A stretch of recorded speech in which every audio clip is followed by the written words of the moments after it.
Hello students, welcome to my channel study with hello Suman. तो आज का ये वीडियो बहुत इंपॉर्टेंट होने वाला है क्योंकि ये आपका जो इंपॉर्टेंट क्वेश्चन यहाँ पे मैं आपसे डिस्कस करने वाला हूँ बोर्ड एग्जाम के लिए बहुत ही इंपॉर्टेंट वीडियो होने वाला है।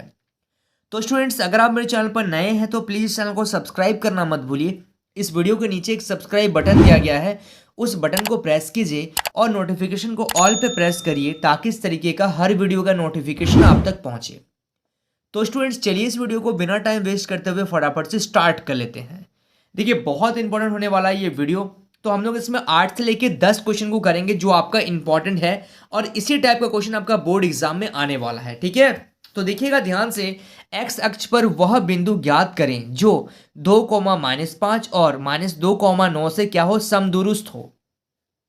कैसे करेंगे ये क्वेश्चन, ध्यान से देखते हुए चलिएगा आप लोग। ठीक है, ये जो क्वेश्चन आपके सामने आ रहा है ये आपका 2 मार्क्स के लिए आपको पूछा जाता है। ठीक है, 2 से 3 मार्क्स के लिए आपके सामने पूछा जाएगा। तो बताइए, यहाँ पे 2, 5 पे दो बिंदु दिया गया है जो 2, -5 और -2, 9 से क्या हो, समदूरस्थ हो। बट यहाँ पे एक शर्त है कि एक्स अक्ष पर। तो देखिए, एक लाइन, एक रेखा बनाइएगा। ये हो गया ए आपका और ये हो गया आपका बी। तो ए है आपका 2, -5 और ये बी है आपका -2, 9। ठीक है, पी एक पॉइंट मान ले रहे हैं। एक्स अक्ष बोला गया है यानी कि एक्स अक्ष पे क्या होता है, वाई जीरो होता है। एक्स पे एक्स रहेगा और वाई क्या रहेगा, आपका जीरो रहेगा। ठीक है, तो यहाँ पे देखिएगा, एक चीज ध्यान से देखिएगा। तो सबसे पहले हम लोग यहाँ पे क्या लिखेंगे, समदूरस्थ का मतलब होता है कि ए से पी का दूरी जितना दूरी होगा उतना ही पी से बी का दूरी होगा। ठीक है, तो यहाँ पे हम लोग लिखेंगे चूंकि यहाँ पे लिखेंगे ए पी बराबर क्या है, पी बी। और यहाँ पे आप दूरी सूत्र लगाइएगा। इसका मतलब ए पी स्क्वायर बराबर पी बी स्क्वायर। ठीक है, अब यहाँ पे आप दूरी सूत्र लगाइएगा। दूरी सूत्र क्या होता है, रूट अंडर स्क्वायर से रूट क्या हो जाएगा, कैंसिल हो जाएगा। तो मैं रूट नहीं लिख रहा हूं। अब क्या करेंगे, इसमें अगर बात करेंगे, इन दोनों में बात करेंगे तो क्या लिखेंगे, x2 - x1 का whole square plus y2 - y1 का होल स्क्वायर। तो देखिए, x2 - x1 ये है x1, ये है y1, ये है x2, ये है y2। तो x2 माइनस इसके लिए x2 - x1 का whole square plus y2 - y1। तो यहां से ऑलरेडी माइनस पहले से है तो माइनस और माइनस प्लस हो गया, इक्वल टू पीबी। अब इन दोनों में अगर हम लोग बात करेंगे तो ये है x1, ये है y1, ये है x2, ये है y2। तो अब इन दोनों को अगर देखेंगे तो x2 - x1 का whole square plus y2 - y1 का होल स्क्वायर। ठीक है, आ रहा समझ में आप लोगों को। तो यहां पे x2 - x1 का होल स्क्वायर यानी कि, हाँ ठीक है। तो अब एक काम करते हैं ना, इसको -2 पहले है ना, यहाँ पे कोई दिक्कत नहीं है। इसको आप ऐसे भी लिख सकते हैं कि ये माइनस इतना का होल स्क्वायर है ना। इसको यहाँ पे आप ऐसे लिख दीजिए। आप इसको किसी भी तरीके से लिख सकते हैं, कोई दिक्कत नहीं है, ऐसे भी छोड़ सकते हैं, कोई दिक्कत नहीं है। अब यहाँ पे a - b का होल स्क्वायर कीजिए तो a square -2ab plus B square plus 5 का स्क्वायर कितना आ जाएगा, 25 बराबर a स्क्वायर। ठीक है, a स्क्वायर प्लस 2ab, ठीक है, 2ab प्लस बी स्क्वायर यानी कि आपका आ गया आपका 4x प्लस यहाँ पे 9 का स्क्वायर कितना आ जाएगा, 81, क्योंकि 9 - 0 है। इसका मतलब क्या है कि 9 का स्क्वायर। अब देखिए, एक्स स्क्वायर से एक्स स्क्वायर कैंसिल हो गया, 4 से 4 कैंसिल हो गया। माइनस का 4 को आप एक तरफ लेके आ जाइए तो -4x और ये -4x इधर आ जाएगा। ठीक है, प्लस का 4x है तो इधर आ जाएगा तो -4x हो जाएगा बराबर, इधर है 81 और ये -20 प्लस का 25 है। जब ये इधर आ जाएगा तो -25 हो जाएगा। समझ पा रहे हैं आप लोग। अब देखिएगा, माइनस और माइनस प्लस यानी कि 4 और 4 कितना हो जाएगा, 8x। लेकिन यहाँ पे दोनों में माइनस है इसलिए यहाँ पे क्या लगेगा, माइनस का साइन लगेगा। और जब आप 81 में से 25 घटाएंगे तो कितना आ जाएगा आपका, 56। ठीक है, अब क्या करेंगे, देखिए यहाँ पे देखिए, x का वैल्यू मेरे को निकालना है तो 56 और ये माइनस का 8 गुना में है। जब ये इधर आ जाएगा तो क्या हो जाएगा, भाग में हो जाएगा। तो 8 एकम 8, 8 7 56 यानी कि आपका x बराबर कितना आ गया, -7। तो यानी कि आपका जो बिंदु हो जाएगा, जो पी पॉइंट आप माने थे है ना, तो पी पॉइंट बराबर यहाँ पे माने थे x, 0 यानी कि आप लिखेंगे इसको पी ब्रैकेट में x के जगह में लिखिएगा -7, 0। ठीक है, ये आपका एक पॉइंट आ गया। आ रहा समझ में आप लोगों को। ये था आपका फर्स्ट नंबर क्वेश्चन। चलिए अब हम लोग देख लेते हैं सेकंड नंबर क्वेश्चन। देखिए सेकंड नंबर क्वेश्चन को ध्यान से देखिएगा। सेकंड नंबर क्वेश्चन में आपका सामने आ रहा है question, two tan square 45 degree plus sine square 45 degree minus cos square 45 degree. ठीक है, इसको आपको सॉल्व करना, यानी कि आपको इसको क्या करना, वैल्यू यहाँ पे आपको रखना है और इस क्वेश्चन को क्या करना, सॉल्व करना है। तो सबसे पहले आपको इसका वैल्यू याद होना चाहिए कि टेन 45 कितना होता है। तो टेन 45 डिग्री का मान 1 होता है। साइन 45 कितना होता है, साइन 45 होता है 1/√2। साइन 45 1/√2 होता है। और आपका कॉस 45 कितना होता है, कॉस 45 डिग्री भी होता है आपका 1/√2। तो ये वैल्यू आपको याद रखना पड़ेगा, तभी आप इससे रिलेटेड क्वेश्चन को सॉल्व कर पाएंगे। ठीक है, और मैं तो आपको रिकमेंड करूंगा कि ट्रिग्नोमेट्री का जितना भी फॉर्मूला है उसको याद रखिए, क्योंकि ट्रिग्नोमेट्री का क्वेश्चन बहुत इंपॉर्टेंट क्वेश्चन है। ठीक है, तो अब देखिएगा यहाँ पे आप लिखिएगा टू इंटू टेन 45 डिग्री का मान होता है एक, तो एक का स्क्वायर प्लस साइन 45 डिग्री, सबसे पहले देखिए क्या होता है 1/√2। तो 1/√2 का स्क्वायर कर दीजिए माइनस कॉस 45 डिग्री का मान होता है 1/√2। तो यहाँ पे इसका स्क्वायर है, यानी कि इसमें भी क्या कर दीजिए, स्क्वायर लगा दीजिए। तो अब देखिए यहाँ पे 2, अब देखिएगा यहाँ पे प्लस। अब देखिए ये 1/√2 का स्क्वायर प्लस का है और यहाँ पे 1/√2 का स्क्वायर माइनस का है, तो ये दोनों आपका कैंसिल हो जाएगा। तो यानी कि यहाँ 0 आ गया, तो आपका आंसर कितना आ गया, 2 आ गया। क्योंकि 2 मार्क्स के लिए क्वेश्चन अगर आपके सामने आ रहा है तो आपको इतना डिटेल नहीं करना है। ठीक है, चलिए अब थर्ड नंबर क्वेश्चन देखिएगा, एक प्रोबेबिलिटी का क्वेश्चन आ रहा है, बहुत ही इंपॉर्टेंट क्वेश्चन है। देखिए क्वेश्चन को ध्यान से देखिएगा। ठीक है, क्वेश्चन को ध्यान से मैं पढ़ रहा हूं, आप ध्यान से समझते हुए चलिएगा। एक पासे को एक बार फेंका जाता है तो निम्नलिखित को प्राप्त करने की प्रायिकता ज्ञात कीजिए। तो सबसे पहले देखिए, जब आप क्वेश्चन को पढ़े हैं तो आपके सामने क्या आ गया, एक पासा आ गया। तो पासा में क्या क्या आएगा, 1 2 3 4 5 और 6। इसके अलावा पासा में तो और कुछ नहीं आता है। ठीक है, अब आगे क्वेश्चन दिया गया है। सबसे पहला क्वेश्चन को अगर आप ध्यान से देखिएगा, एक अभाज्य संख्या। ठीक है, तो अभाज्य संख्या क्या होता है, वैसी संख्या है जो केवल एक और अपने ही पहाड़ा में आते हैं, उसे अभाज्य संख्या कहते हैं। तो अभाज्य संख्या का अगर आपसे बात किया जाएगा तो अभाज्य संख्या में आप क्या लिखिएगा, अभाज्य संख्या क्या क्या हो जाएगा, 2 हो जाएगा, 3 हो जाएगा। ये किसी का पहाड़ा में नहीं आता, केवल एक और अपने ही पहाड़ा में आएगा। उसके बाद 5, तो 3 अभाज्य संख्या हो गया। अगर आप बोलेंगे सर 6 नहीं होगा, देखिए 6 क्या होता है ना कि एक का पहाड़ा में आएगा और 6 का पहाड़ा में तो आ ही रहा है, बट 2 का पहाड़ा में भी 6 आ रहा, 3 का पहाड़ा में भी 6 आ रहा। ठीक है, तो यह अभाज्य संख्या नहीं होता है। तो अभाज्य संख्या यहां से कितना आ गया, मेरा 3 आ गया। अब आप यहां पे लिखिएगा, आपको यहां पे लिखना पड़ेगा कि परिणामों की संख्या, या फिर आप डायरेक्टली भी कर सकते हैं। यहां पे आप लिख लीजिएगा, यहां पे लिखिएगा कुल परिणामों की संख्या। तो कुल परिणामों की संख्या 6 है और अनुकूल परिणामों की संख्या कितना है, अनुकूल परिणामों की संख्या है आपका 3।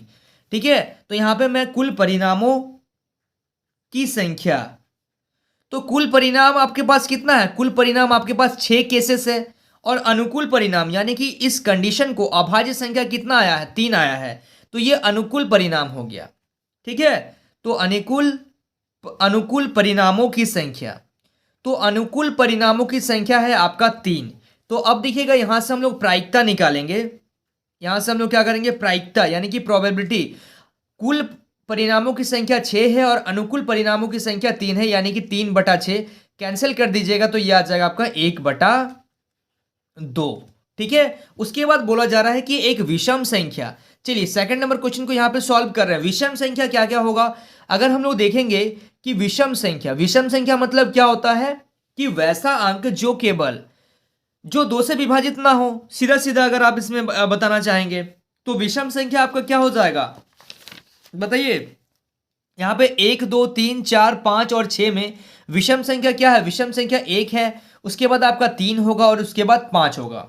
तो इसमें भी आप वही लिखेंगे कि अनुकूल परिणामों की संख्या 6 है और अनुकूल परिणाम आपके पास 3 आ रहा है, यानी कि आपका जो प्रायिकता हो जाएगा वो कितना हो जाएगा, टोटल केस है 6 और जिसमें से 3 चीज आपका आ रहा है, यानी कि 3 एकम 3 3 दूनी 6, यानी कि 1/2 आपका क्या आ गया, फाइनल आंसर आ गया। ठीक है, समझ में आ रहा है। ये था आपका थर्ड नंबर क्वेश्चन। चलिए अभी हम लोग 4 नंबर क्वेश्चन को सॉल्व करते हैं। ये सारा क्वेश्चन ही इंपॉर्टेंट है। ठीक है, ध्यान से आप लोग समझिएगा और इसको नोट कीजिएगा। चलिए 4 नंबर क्वेश्चन को ध्यान से देखिएगा। किसी एपी का 17वां पद उसके 10वें पद से 7 अधिक है तो इसका सार्वअंतर ज्ञात कीजिए। ये आपका है एपी जीपी का क्वेश्चन है। एपी का क्वेश्चन है, अर्थमेटिक प्रोग्रेशन का क्वेश्चन है, ठीक है, समांतर श्रेणी का क्वेश्चन है, इंपॉर्टेंट क्वेश्चन है। ध्यान से देखिएगा, क्वेश्चन को समझने का कोशिश कीजिएगा। 17वां पद उसके 10वें पद से 7 अधिक है, यानी कि 17वां पद, चूंकि देखिएगा लिखिएगा 17वां पद जो है उसके 10वें पद से कितना अधिक है, इसमें 7 अधिक है, यानी कि 7 आपको इसमें जोड़ना पड़ेगा, ठीक है। तो आपको बताना है इसका सारवंतर। अगर आप इस लाइन को समझ गया ना तो आप क्वेश्चन को सॉल्व कर लिए। अब आपको सारवंतर निकालना है।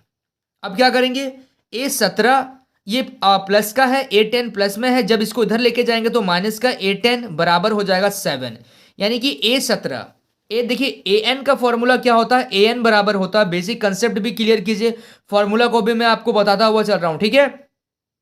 तो an बराबर होता है a plus N minus 1 into D.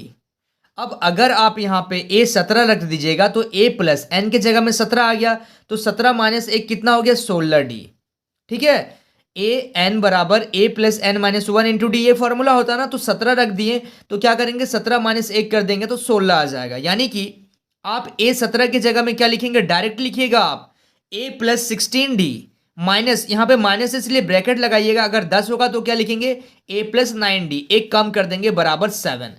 अब देखिए a प्लस 16d, ये माइनस अंदर जाएगा तो प्लस का माइनस हो जाएगा, माइनस और प्लस माइनस 9d बराबर 7। a से a कट गया तो 16 से अगर 9 घटाएंगे तो कितना होगा, 16 से 9 घटाएंगे तो 7d बराबर 7, यानी कि d बराबर कितना आ जाएगा, 7, और ये गुना में है, जब ये इधर आ जाएगा तो बटा में आ जाएगा, यानी कि 7 से 7 कट जाएगा तो आपका ये आ जाएगा 1, यानी कि d बराबर क्या आ जाएगा, 1। यानी कि d का मतलब क्या होता है, d होता है आपका सार्व अंतर। आ रहा समझ में आप लोगों को, ध्यान से समझ में आ रहा है कि नहीं आ रहा है। चलिए ये था आपका चौथा नंबर क्वेश्चन, ठीक है, इसको आप लोग ध्यान से नोट कीजिएगा, ठीक है। चलिए अब हम लोग देखते हैं आपका 5वां नंबर क्वेश्चन।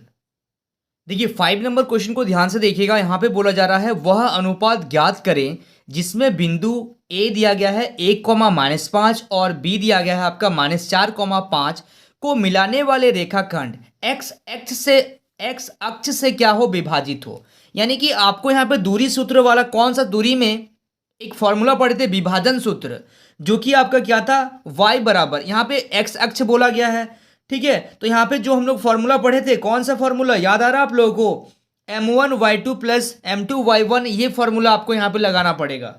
विभाजन सूत्र का ही यहाँ पे मतलब आपका दूरी वाला जो चैप्टर है जिसमें दूरी सूत्र पढ़े थे उसी का रिलेटेड क्वेश्चन ये दिया गया, लेकिन जब यहाँ पे विभाजन होगा तब आपको विभाजन सूत्र लगाना पड़ेगा, ठीक है। तो हालांकि क्वेश्चन में 2 पॉइंट दिया गया, देखिए एक डायग्राम बनाइएगा, ये हो गया a, ये हो गया b। a दिया गया है 1, b दिया गया है आपका -4, अब यहाँ पे p एक पॉइंट है जो क्या कर रहा है, इन दोनों को क्या कर रहा है, विभाजित कर रहा है, किस पे, x अक्ष पे। जब x अक्ष का बात करेगा तो x रहेगा और y 0 रहेगा। बस इतना कर दिए, मतलब आप लोगों का क्वेश्चन यहाँ पे सॉल्व हो गया। अब यहाँ पे आप लगाइएगा विभाजन सूत्र, विभाजन सूत्र से, तो विभाजन सूत्र होता है y बराबर m1y2 plus m2y1 upon m1 plus m2, होता है ना। तो y क्या है यहाँ पे, y है आपका 0, y क्या है 0, बराबर m1 का वैल्यू तो निकालना है, m1y2 ये है x1 y1 x2 y2, तो y2 है 5, ठीक है, प्लस m2 y1 क्या है, y1 है आपका -5 बटा m1 प्लस m2। अब m1 प्लस m2 को आप इससे मल्टीप्लाई कर दीजिएगा, नीचे कुछ नहीं है तो 1, इसको इससे मल्टीप्लाई कीजिएगा तो ये आ जाएगा 0, और इसको इससे मल्टीप्लाई कीजिएगा तो आ जाएगा आपका 5m1 माइनस प्लस और माइनस -5m2 इक्वल टू क्या आ जाएगा आपका 0, यानी कि ये आ जाएगा, इसको उधर भेजिएगा तो 5m1 बराबर 5m2 आ जाएगा ना। अब देखिएगा 5, अब m2 को इधर भेज दीजिए, m2 को इधर भेज दीजिए, यानी कि आपका यहाँ पे देखिएगा ध्यान से, यहाँ पे क्या आएगा 5m1 upon m2 equal to 5, और ये 5 को भी इधर भेज दीजिए, यानी कि 5 से 5 कट गया तो 1/1 आ गया, यानी कि आप लिखिएगा m1 upon m2 equal to 1/1, यानी कि ये किस अनुपात में काटेगा, आप लिखिएगा यहाँ पे अनुपात, किस अनुपात में काटेगा, 1:1 में ये काटेगा, यानी कि 1:1 आएगा इसका फाइनल आंसर, ठीक है। थोड़ा सा यहाँ पे देख लीजिएगा ध्यान से, थोड़ा सा एडजस्ट मैंने कर दिया है, ठीक है। इंपॉर्टेंट है क्वेश्चन ये सब, है ना। चलिए अब देखेंगे हम लोग क्वेश्चन नंबर 6। देखिए क्वेश्चन नंबर 6 को ध्यान से देखिएगा। बिंदुओं ए दिया गया आपका -5, -1, बी दिया गया है 3, -5 और सी दिया गया है आपका 5, 2 से बनने वाले त्रिभुज का क्षेत्रफल ज्ञात कीजिए, ठीक है। यानी कि आपको यहाँ पे क्या निकालना है, त्रिभुज का क्षेत्रफल निकालना है, ठीक है। तो चलिए त्रिभुज का क्षेत्रफल देखिए, त्रिभुज का क्षेत्रफल निकालने का अलग अलग आपके पास फॉर्मूला है, लेकिन जब आपको तीन भुजा, मान लीजिए त्रिभुज दिया गया है और आपको कोण दिया गया है, तीन कोणों का मान -5, 1 दिया गया है, बी दिया गया है आपका 3, -5 और सी दिया गया है 5, 2, तब आप क्या फॉर्मूला लगाएंगे, ठीक है। तो इस समय में जो फॉर्मूला आपका लगेगा, त्रिभुज का क्षेत्रफल का जो फॉर्मूला लगेगा वो लगेगा आपका 1/2 ब्रैकेट में x1 y2 - y3 plus x2 y3 - y1 plus x3 y1 - y2। ये चीज आप ध्यान से इसको ध्यान में रखिएगा, ठीक है। तो अब अगर इस क्वेश्चन को सॉल्व करेंगे तो हम लोग कैसे x1 y1 फाइंड करेंगे, तो देखिएगा x1 बराबर -5, यहां से मैं ले रहा हूं, y1 क्या आ गया -1, ठीक है। ध्यान से देखिए, आप लोगों को नहीं दिख रहा हुआ, ठीक है। अब इसमें अगर देखेंगे x2 क्या है मेरा 3, y2 क्या है मेरा -5, इसमें देखिएगा x3 क्या है मेरा 5 और y3 क्या है मेरा 2, ठीक है। अब समझ में आ रहा है आप लोगों को। तो चलिए यहां पे देखिएगा 1/2 x1 का वैल्यू कितना है -5 ब्रैकेट में y2 - y3, तो y2 क्या है आपका -5 माइनस y3 क्या है 2 प्लस x2 क्या है 3, y3 क्या है आपका 2 माइनस y1 क्या है -1, यानी कि माइनस और माइनस प्लस का 1 प्लस x3 क्या है आपका 5, y1 - y2, तो y1 क्या है -1 माइनस y2 क्या है -5, तो माइनस और माइनस मैंने डायरेक्ट यहाँ पे प्लस कर दिया है, ठीक है। अब देखिएगा 1/2 -5 इंटू इसको प्लस कीजिएगा तो -7 प्लस 3 इंटू 3 प्लस यहां पे देखिएगा 5 इंटू प्लस और माइनस कीजिएगा तो आपका आ जाएगा 4, ठीक है। चलिए अब इसको मल्टीप्लाई कर दे रहे हैं तो 1/2, यहां से देखिएगा 5 7 35 माइनस और माइनस प्लस आ जाएगा, प्लस 3 3 9 प्लस 5 होकर कितना आ जाएगा 20। चलिए अब इसको ऐड कर लीजिए फटाक से, तो इसको ऐड कीजिएगा तो कितना आएगा 1/2 इंटू इसको ऐड कीजिएगा तो आ जाएगा 55 और 9 आ जाएगा आपका 64, तो ये 2 का टेबल से 32 टाइम्स में ये कट जाएगा, यानी कि आप लिखिएगा 32 वर्ग मात्रक।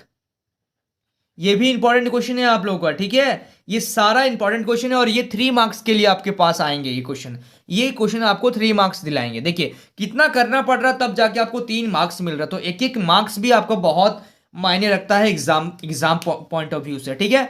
तो ये था आपका 6 नंबर क्वेश्चन। चलिए अभी हम लोग सॉल्व करेंगे 7 नंबर क्वेश्चन को। देखिए क्वेश्चन नंबर 7 इंपॉर्टेंट क्वेश्चन है, ट्रिग्नोमेट्री का क्वेश्चन है, ध्यान से देखिएगा। √1 + sin a upon 1 - sin a बराबर यहाँ पे sec a + tan a आपको दिया गया है, ठीक है। तो कैसे सॉल्व करेंगे इसको, तो देखिए यहाँ पे आपको इसको सिद्ध करना है, यानी कि LHS दिया गया है, RHS भी दिया गया है, तो हम लोग यहाँ पे LHS को ले रहे हैं आपका, ठीक है। LHS को ले लेंगे तो LHS में आपका क्या है √1 + sin a बटा 1 - sin a, ठीक है। ये LHS पार्ट है। अब इसका हम लोग क्या करेंगे, देखिए इसमें हम लोग कुछ नहीं कर पा रहे हैं, इसमें हम लोग कुछ समझ में नहीं आ रहा कि क्या करें। तो देखिए कभी भी अगर इस टाइप का क्वेश्चन आए, क्योंकि यहाँ पे अगर साइन कॉस, यहाँ पे अगर आपका tan कॉट होता तो आप इसको चेंज कर पाते, लेकिन यहाँ पे साइन में दिया गया है तो आप कुछ नहीं कर पा रहे हैं। तो आप क्या कीजिएगा, हर का परिमेकरण कीजिएगा। हर में देखिएगा 1 - sin a है, तो आप क्या कीजिएगा माइनस की जगह में क्या कीजिएगा प्लस कीजिएगा, तो 1 + sin a बटा 1 + sin a, ठीक है। अब देखिएगा यहां से 1 + sin a into 1 + sin a दोनों को मल्टीप्लाई कीजिएगा तो 1 + sin a का होल स्क्वायर अपॉन नीचे आपका क्या आ जाएगा, नीचे आ जाएगा आपका 1 - sin a into 1 - sin a, sorry एक प्लस का है और एक माइनस का है। तो हम लोग एक फॉर्मूला पढ़े हैं कि a + b into a - b क्या होता है, a² - b² होता है ना। तो चलिए तो नीचे आप लिख दीजिएगा a + b a - b, तो क्या लिखिएगा a² - b², ठीक है। अब यहाँ पे देखिएगा अब यहाँ पे फॉर्मूला होता है आपका 1 माइनस साइन स्क्वायर थीटा बराबर होता है आपका कॉस स्क्वायर थीटा। ठीक है, ये चीज समझ में आ रहा है। 1 माइनस साइन स्क्वायर थीटा बराबर क्या होता है, कॉस स्क्वायर थीटा। यानी कि यहाँ पे आप लिखिएगा 1 प्लस साइन ए का होल स्क्वायर बटा नीचे लिखिएगा कॉस स्क्वायर ए। अब दोनों में स्क्वायर है तो रूट कट जाएगा, यानी कि आपका आ जाएगा 1 plus sign A upon cos A. होगा कि नहीं होगा, होगा। अब देखिएगा 1 अपॉन, इसको अलग से कीजिएगा, ठीक है। एक बार 1 आएगा कॉस के साथ में, प्लस एक बार साइन आएगा कॉस के साथ में। तो चलिए 1 बटा कॉस ए, तो 1 बटा कॉस ए क्या आ जाएगा आपका सेक ए, प्लस साइन बाई कॉस क्या आ जाएगा आपका टेन ए। ठीक है, ये आ गया आपका, प्रूव हो गया आपका RHS पार्ट। आ रहा समझ में आप लोगों को, ठीक है। चलिए so students please note down this question. चलिए अब एक लास्ट क्वेश्चन देखेंगे हम लोग, क्वेश्चन नंबर 8। देखिए question number 8 most important question है। यहाँ पे आपका द्विघात समीकरण से क्वेश्चन है। तो द्विघात समीकरण 2x square minus 7x plus 3 बराबर 0 का विविध कर मूलों की प्रकृति तथा द्विघात सूत्र का प्रयोग कर मूल ज्ञात कीजिए। ठीक है, तो ध्यान से देखिएगा इस क्वेश्चन को कैसे सॉल्व करेंगे ये क्वेश्चन। ठीक है, तो यहाँ पे देखिए द्विघात समीकरण आपके सामने दिया गया है। इसमें सबसे पहले निकालना है आपको विविध कर, मूलों की प्रकृति और द्विघात सूत्र का प्रयोग करके क्या करिए, मूल ज्ञात कीजिए। ठीक है, तो देखिएगा सबसे पहले यहाँ पे आपके सामने एक समीकरण दिया गया। तो समीकरण दिया गया है 2x स्क्वायर माइनस का 7x प्लस का 3 बराबर 0। और द्विघात समीकरण क्या होता है, ax square plus bx plus c बराबर 0। तो एक्स स्क्वायर के साथ जो होता है उसको a बोलते हैं, b के साथ सॉरी x के साथ जो होता है उसको b बोलते हैं, और ये क्या है, c है। तो यहाँ पे लिखेंगे, यहाँ a बराबर क्या है 2 है, b बराबर क्या है माइनस का 7 है, और c बराबर क्या है 3 है। ठीक है, तो यहाँ पे हम लोग को निकालना है विविध कर। ठीक है, यानी कि हम लोग निकालेंगे यहाँ से d मतलब डिस्क्रिमिनेंट। तो d बराबर होता है आपका b स्क्वायर माइनस 4ac। ठीक है, तो b का वैल्यू कितना है, b का वैल्यू है माइनस 7 का स्क्वायर माइनस 4 इंटू a कितना है 2, c कितना है आपका 3, यानी कि 7 का स्क्वायर कितना आ जाएगा 49 माइनस 4 दूनी 8, और 8 क्या कितना आ जाएगा आपका 24। तो यहाँ से जब माइनस कीजिएगा 49 में से 24 माइनस कीजिएगा तो आ जाएगा 25। ठीक है, तो यानी कि इसमें से क्या पता चला कि d जो हो गया 0 से बड़ा हो गया। जब आपका d 0 से बड़ा होता है तो इसका मतलब ये होता है मूलों की प्रकृति जो होगा, मूलों की प्रकृति क्या होगा, दो भिन्न होगा। मूल जो होगा वो अलग अलग होगा, भिन्न और क्या होगा, वास्तविक होगा। भिन्न और वास्तविक मूल होंगे। ठीक है, तो भिन्न और वास्तविक मूल हो गए। प्रकृति, मूलों की प्रकृति मैंने बता दिया अलग अलग होगा और वास्तविक होगा। अब यहाँ पे बोला गया है कि द्विघाती सूत्र का प्रयोग करके मूल ज्ञात कीजिए। तो अब देखिएगा यहाँ पे द्विघाती सूत्र लगाएंगे। तो द्विघाती सूत्र क्या होता है, द्विघाती सूत्र से, तो द्विघाती सूत्र होता है आपका x बराबर minus B plus minus root under D बटा 2a बराबर, यानी कि माइनस पहले से है और b का वैल्यू कितना, b का वैल्यू है माइनस का 7 plus minus root under D. तो d देखिएगा रूट अंडर डी कितना है आपका 25 अपॉन 2 इंटू ए कितना दिया गया है 2 दिया गया है, यानी कि माइनस और माइनस क्या आ जाएगा प्लस 7 प्लस माइनस यहाँ पे क्या आ जाएगा आपका रूट अंडर 25, यानी कि कितना आ जाएगा 5 बटा यहाँ पे आ जाएगा 4। ठीक है, तो एक बार हम लोग क्या करेंगे, एक बार हम लोग 7 प्लस 5/4 लेंगे और एक बार लेंगे 7 माइनस 5/4, यानी कि आपका आ जाएगा एक बार क्या आ जाएगा, एक बार आ जाएगा 12/4 और एक बार आ जाएगा आपका 2/4, यानी कि 12/4 मतलब 1/3 और यहाँ से 1/2। ठीक है, तो यहाँ से आ गया आपका 3,1/2। तो यहाँ पे आप लिख सकते हैं कि अतः मूल क्या क्या होंगे, 3 और 1/2 है। ये चीज समझ में आ रहा है कि नहीं, क्लियर हो रहा है ये सब चीज। चलिए so students please note down this question. So students I hope आपको इस वीडियो से काफी कुछ सीखने को मिला होगा। वाकई अगर इस वीडियो से आप कुछ सीखे हैं तो इस वीडियो को लाइक कीजिए। अगर आप मेरे चैनल पर नए हैं तो इस चैनल को सब्सक्राइब कीजिए और अपने दोस्तों के साथ शेयर करना मत भूलिए। तो स्टूडेंट्स मिलते हैं नेक्स्ट वीडियो में, तब तक के लिए बाय।